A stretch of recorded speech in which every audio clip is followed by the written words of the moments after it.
दोस्तों नमस्कार, राजेंद्र द्विवेदी euridmedia.com। अगर मेरा वीडियो पसंद आ रहा है तो लाइक, सब्सक्राइब और शेयर जरूर करें। भारत सरकार ने एक महत्वपूर्ण एडवाइजरी जारी की है जो मीडिया के लिए है कि किस तरीके से कवरेज करें, क्योंकि पिछले इस दिनों से और घटना के बाद से जिस तरीके से मीडिया संस्थान, नेशनल मीडिया, स्टेट मीडिया और सोशल मीडिया अपने तरीके से प्रचार कर रहे थे, वो देश हित में नहीं था। यहाँ तक कि जो बंकर बन रहे थे, कैसे लोग सुरक्षित रहेंगे, क्या करेंगे, हमारे पास कैसे हम कार्रवाई होगी, उन सबको दिखा रहे थे, जो दुश्मनों को सीधे उनके रीच में जा रहा था। तो भारत सरकार ने जो एडवाइजरी जारी की है वो बहुत महत्वपूर्ण है। उसमें 8 बिंदु है। पहला बिंदु है कि राष्ट्रीय सुरक्षा के हित में सभी मीडिया प्लेटफॉर्म, समाचार एजेंसियों और सोशल मीडिया उपभोक्ताओं को सलाह दी जाती है कि वे रक्षा और अन्य सुरक्षा संबंधी अभियानों की रिपोर्टिंग करते समय अत्यधिक जिम्मेदारी से कार्य करें।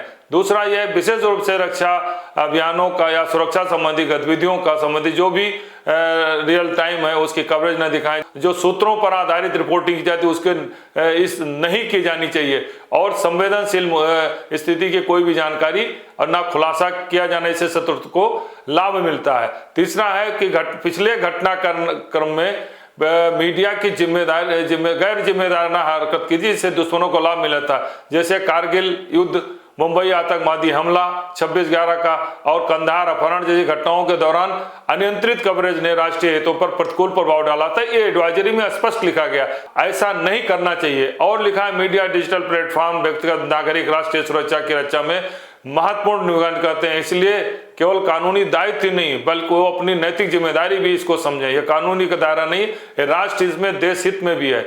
और ये भी कहा है कि सूचना प्रसारण मंत्रालय टीवी चैनलों को केवल टेलीविजन नेटवर्क संशोधन 21 के तहत 61 का पालन करने पर परामर्श जारी किया। उसमें बहुत सारी प्रतिबंध है कि किस तरीके से देश के हित को देखते हुए, समाज के हित को देखते हुए आपको गाइडलाइन करनी है।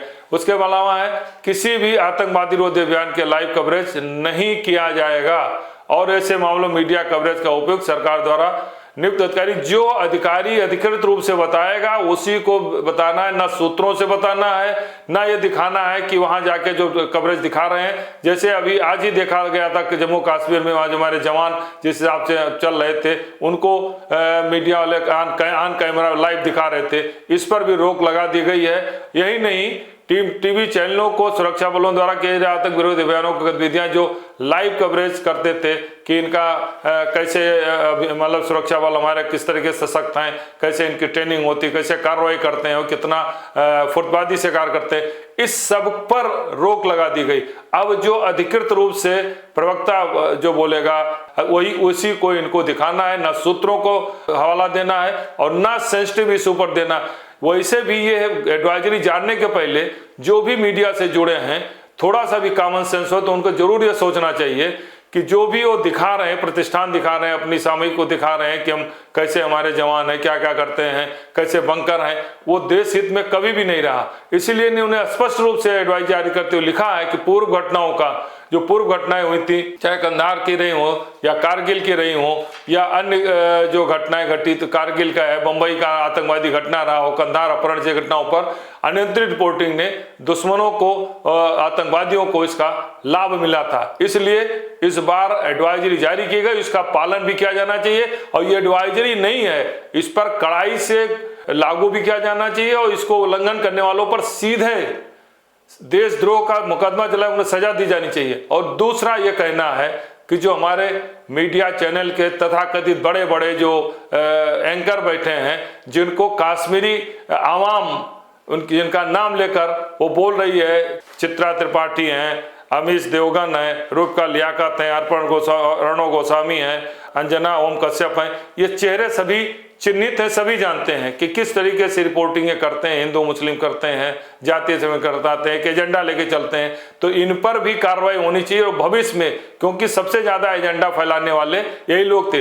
तीसरा, इस एडवाइजरी के साथ साथ सोशल मीडिया पर बहुत कड़ाई से निगरानी रखनी होगी, बहुत कड़ाई से उसको लागू करना होगा, क्योंकि चैनलों से ज़्यादा रीच आज की तारीख में सोशल मीडिया की हो गई, यूट्यूबर्स की हो गई, और तरह तरीके के यूट्यूब पर अपना गलत तरीके से उसका मिसयूज कर रहे हैं। उस पर भी कड़ी कार्रवाई होनी चाहिए, मॉनिटरिंग सिस्टम होना चाहिए। यह इसी समय नहीं, ये हमेशा के लिए होना चाहिए। तो एडवाइजरी को प्रमुख रूप से लागू होना चाहिए। भारत सरकार को इस पर किसी भी प्रकार का, चाहे उनके चेले हों या विरोधी के बयान करने वाले हों, मीडिया से संबंधित, सोशल मीडिया, कोई भी व्यक्ति हो, उस पर कड़ी से कड़ी देशद्रोह का मुकदमा भी लागू किया जाए। एडवाइजरी नहीं है, यह स्पष्ट आदेश है, और स्पष्ट आदेश मानते इसको देशद्रोह की श्रेणी में रखते हुए तत्काल उनको अरेस्ट किया जाना चाहिए और मैसेज जाना चाहिए कि इन्होंने देश हित में जो कार्य नहीं किया है, देशद्रोही काम किया है। दुश्मनों को इन्होंने बहुत सारे ऐसे मैसेज ऑनलाइन